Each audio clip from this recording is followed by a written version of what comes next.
Wherever former Ontario Attorney General and fledgling author Michael Bryant goes these days, anger, resentment, and confrontation seem to follow.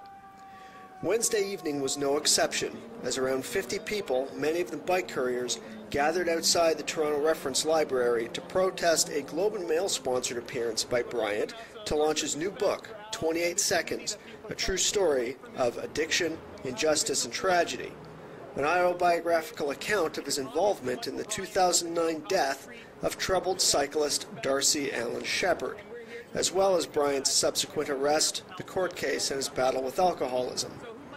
Longtime courier Alan Scott insists that fine details of the case, the true speed at which Bryant accelerated when Shepherd was thrown from the car, for example, were hidden away after charges against Bryant were withdrawn.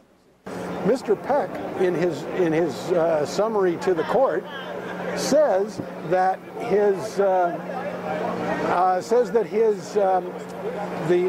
the average speed from the time Shepherd grabs onto the car to when he's knocked off and Bryant stops at the other end of Avenue Road after Shepherd has been dislodged from the side of the car with the hydrant.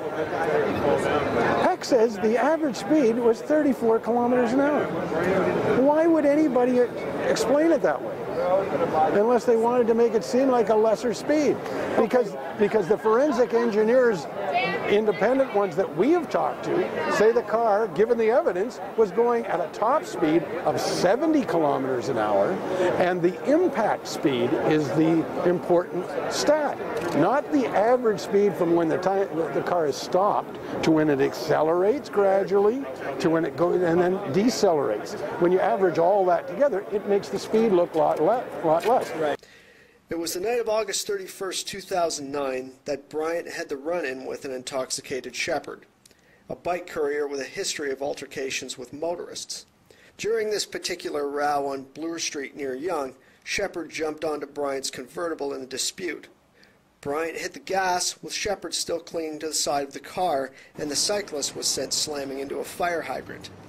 Around a year later, the Crown withdrew charges against Bryant, charges that included criminal negligence causing death. For the Toronto Sun, I'm Terry Davidson.